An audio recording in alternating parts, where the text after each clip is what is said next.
Here's what you need to know before you dive into A11. Rational numbers are numbers that can be expressed as integers or fractions. When you add, subtract, multiply, or divide rational numbers, they stay rational. Irrational numbers will often show up in this lesson in the form of non-perfect square roots or pi. Whenever you add, subtract, multiply, or divide with an irrational number, the result will be irrational with a few exceptions. It may become rational again if you multiply by 0, subtract it by itself, divide it by itself, or specifically for square roots, multiply by itself.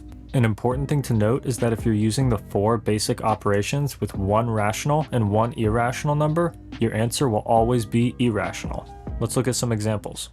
Here we have -3 and -4, both of which are rational numbers, so if we add them, our answer will still be rational. Next we have pi, which is irrational, and -9, which is rational. Now remember, when one's rational and one's irrational, our answer is irrational.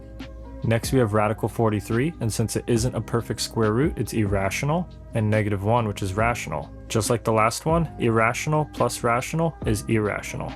Next, how can you support this channel to continue making videos? Well, that's pretty easy. You just need to like, subscribe, and share with a friend. Next we have 10 plus 3, which is 13, so it's rational.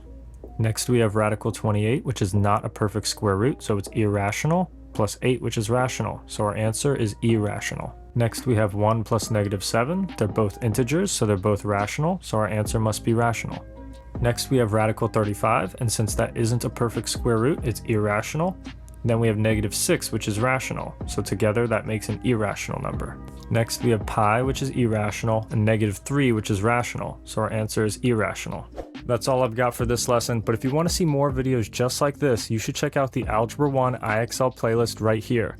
This is Mr. Leo with Epic Math. Thank you so much for watching, and I'll see you in the next video.